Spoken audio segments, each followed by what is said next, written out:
She's a unique person, and nobody ever attempted to be a competitor. Well, she didn't go out and I didn't go out, so how could we meet? Greta Garbo and Marlene Dietrich shared more than just a Hollywood spotlight. They shared a secret history that Garbo fought to keep hidden. From an intense affair in their early careers to a bitter falling out, the relationship between these two icons was marked by passion, jealousy, and betrayal. Marlene later claimed she seduced Greta, while Garbo refused to even acknowledge her, going to great lengths to erase Dietrich from her life. What private details did Dietrich divulge that altered their love-hate dynamic and caused Garbo to leave Hollywood at the height of her fame? The Swedish icon Greta Garbo emerged from the impoverished streets of Stockholm to become Hollywood's most captivating star. Her journey from a life of hardship to global fame is a tale of talent, determination, and mystery. Yet, behind her mesmerizing screen presence and infamous desire for solitude lay a web of secrets, none more intriguing than her tumultuous relationship with fellow actress Marlene Dietrich. The traumas of her early life and poverty in witnessing her father's death from Spanish flu when she was just 14 left a lasting impact on her, contributing to her lifelong struggle with depression. She later described her childhood as eternally grey, filled with anxiety and sadness, and confided to a friend, "I suppose I suffer from very deep depression," a stark admission from a woman who seemed to have it all. These childhood experiences also shaped Garbo's relationship with money. Growing up in poverty made her extremely frugal, a trait that persisted even after she became one of the highest-paid actresses in Hollywood. She was known to haggle over prices and save every penny, habits that reflected her early struggles and remained with her throughout her life. The melancholy of her upbringing would later fuel her captivating on-screen performances, allowing her to channel her emotions into her work. Greta's path to stardom began when director Moritz Stiller discovered her. At the time, Garbo was working as a shop assistant and had aspirations of becoming an actress. Stiller was casting for his film Gösta Berling's Saga in 1924, and was looking for a fresh face to play the lead role. Stiller saw Garbo in a screen test and was immediately struck by her unique screen presence and striking features. He recognized her potential and cast her in the film, which marked her debut as a leading actress. She was urged to change her name, and under his guidance, she transformed into Greta Garbo, the alluring actress who would soon captivate Hollywood. However, it was in 1920s Berlin, before her Hollywood fame, that Garbo's life would intersect with Marlene Dietrich's in a way that would haunt both their careers. Garbo's insecurities manifested in various ways throughout her career. She was known to be extremely particular about her appearance on screen, often demanding multiple retakes until she was satisfied with her performance. This perfectionism, while contributing to her legendary status, also added to her reputation as difficult to work with. Her personality was a tapestry of contradictions. On screen, she exuded confidence and sensuality, but off-screen, she was deeply insecure and prone to melancholy. Her great-nephew, Derek Ricefield, described her as very intuitive, very intelligent, and extremely funny. Yet, this humor rarely made its way to the public eye, obscured by her carefully cultivated image of mystery and aloofness. One day I shall find myself alone. I want to be alone. I shall probably be quite alone. Maybe you'd rather be alone. We were afraid you might be getting pretty lonely. You seem so lonely, Yvonne. No more than usual. Garbo's famous reticence with the media was a direct result of her early experiences, including her encounter with Dietrich. She once explained, "I was born, I had a mother and a father, I went to school, what does it matter?" This dismissive attitude towards personal questions became her trademark, a stark contrast, as we will find, to Dietrich's openness about her life and affairs. Despite her outward confidence, Garbo also harbored deep-seated insecurities about her acting abilities. She often expressed doubt about her talent, once saying, "If you are blessed, you are blessed, whether you are in a desert or in a crowd of people." This humble attitude was at odds with her status as one of Hollywood's biggest stars. Despite her reputation for reclusiveness, Garbo maintained a few close friendships throughout her life. One of her closest friends was Cecile Beaton, the famous photographer and designer. However, even this relationship was not without its complications. When Beaton published his diaries in 1961, revealing personal details about Garbo, she felt deeply betrayed, and their friendship never fully recovered. This incident with Beaton echoes her earlier experience with Dietrich, reinforcing Garbo's belief that privacy was essential to her well-being. It seems that throughout her life, Garbo struggled to reconcile her need for human connection with her fear of betrayal and exposure. Garbo's sexuality was another aspect of her personality that was heavily influenced by her early experiences, including her relationship with Dietrich.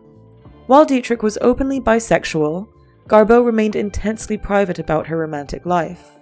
She never married, and her relationships with both men and women were the subject of much speculation. One of Garbo's most significant relationships was with actress Mimi Polak, whom she met at drama school in Sweden. Their correspondence, which spanned over 60 years, revealed a deep emotional connection. In one letter, Garbo wrote to Polak, "We cannot help our nature, as God has created it, but I've always thought you and I belonged together." Garbo's retreat from Hollywood at the age of 36 was perhaps the most significant manifestation of her complex personality. She walked away from fame and fortune at the height of her career, a decision that baffled many. Her explanation was simple: "I had made enough faces." This decision, while shocking to the public, was in line with her desire for privacy and her discomfort with fame. Even in retirement, Garbo's personality continued to fascinate. She developed a routine in New York that included daily walks and window shopping. Her great-nephew recalls, "When I moved to New York after school, I lived about 5 blocks away from her, so I'd see her a lot. Family and friends would all assemble at 5 for cocktails at her apartment, and then go out to dinners, or a play, or whatever we were doing." Garbo's later years were marked by a continued struggle with her public image. Despite her efforts to live a normal life, she was constantly pursued by paparazzi and curious onlookers. This ongoing invasion of privacy only served to reinforce her desire for solitude. Dietrich, in contrast, continued to seek the limelight well into her later years. She reinvented herself as a cabaret performer, touring the world and maintaining her glamorous image. Even in her 70s, she was known for her revealing stage costumes and her ability to captivate an audience. In simple words, Garbo's encounter with Dietrich seemed to set her on a path of introversion and privacy, while Dietrich continued to embrace the public eye. But what was it that happened between her and Marlene Dietrich to change Garbo's life so drastically and shape her into the very person she became? Marlene Dietrich was the epitome of confidence and sexual freedom. Born Marie Magdalene Dietrich, she embraced her sexuality and used it as a tool to navigate both her personal life and career. Unlike Garbo, who shied away from the limelight, Dietrich reveled in it. She was known for her wit, charm, and ability to captivate both men and women. Dietrich, already making waves in Berlin's theatrical scene, was known for her openly bisexual lifestyle and magnetic charm. Washington Post columnist Diana McClellan described her as perhaps the busiest and most passionate bisexual in theatrical Berlin. Known for her extravagance, Dietrich lived life to the fullest, indulging in luxuries and maintaining a glamorous lifestyle well into her later years. This difference in their attitudes towards money and lifestyle further highlights the contrast between the two women. Marlene Dietrich's romantic history was as colorful as her on-screen personas. Before her encounter with Garbo, Dietrich had already established a reputation for her fluid sexuality and numerous affairs. In 1923, she married Rudolf Sieber, with whom she had an open relationship. Her list of lovers reportedly included Maurice Chevalier, Jean Gabin, and even Ernest Hemingway. Dietrich was also linked to several women, including a writer, Mercedes de Acosta, and singer Edith Piaf. She once said, "In Europe, it doesn't matter if you're a man or a woman. We make love with anyone we find attractive." Her daughter, Maria Riva, later described her mother's approach to relationships, saying she never fell in love. She invited you to climb into her bed. This sexual freedom and openness stood in stark contrast to Garbo's closely guarded private life. This difference in their personalities was also evident in their approach to fame. While Garbo famously said, "I never said I want to be alone. I only said I want to be left alone. There is all the difference." Dietrich seemed to thrive on attention. She once quipped, "I dress for the image, not for myself, not for the public, not for fashion, and not for men." Dietrich's influence on Garbo's personality was significant. The betrayal early in their relationship seemed to cement Garbo's distrust of others, especially those in the film industry.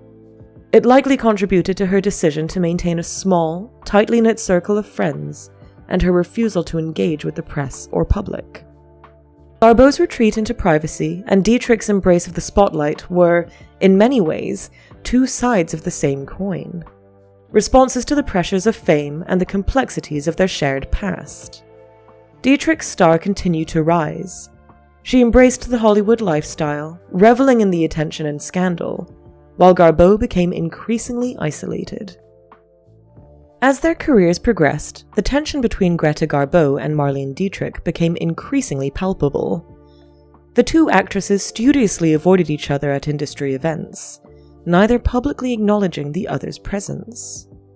Garbo famously dismissed Dietrich when asked about her, replying, "Who is this Marlene Dietrich?" a cutting remark that reflected the animosity that had developed between them. Dietrich, in turn, couldn't resist taking jabs at Garbo, remarking about meeting one of Garbo's lovers at a party. He was drunk the whole evening, but if you have to go to bed with Garbo, you have to drink. This betrayal set the stage for decades of animosity between the two. As both women rose to international stardom, their paths diverged, but the shadow of their early encounter loomed large. Traumatized by Dietrich's betrayal, Garbo retreated into herself, which further fueled the narrative of their rivalry. So, how exactly did Dietrich betray Garbo, altering the course of her life? According to Diana McClellan's book, The Girls, Sappho Goes to Hollywood, Garbo and Dietrich met on the set of the 1925 film The Joyless Street. Garbo, then 20, and still relatively inexperienced, was no match for the sophisticated and seductive 24-year-old Dietrich. Their encounter was more than just a fleeting moment. Sources suggest a passionate affair that left the younger, more naive Garbo vulnerable and exposed. Dietrich, known for her indiscretion and cavalier attitude towards her lovers, reportedly mocked Garbo behind her back, spreading embarrassing details about their intimate moments. One particularly humiliating rumor Dietrich spread was about Garbo's dirty underwear. She also suggested that Garbo was frigid and unable to maintain a romantic connection, which Dietrich insinuated to be a reflection of her character. This cruel gossip left Garbo feeling betrayed and ashamed. As McClellan wrote, Garbo felt betrayed by a monster who spoke of her secrets, mocked her roots, and sneered at her sex.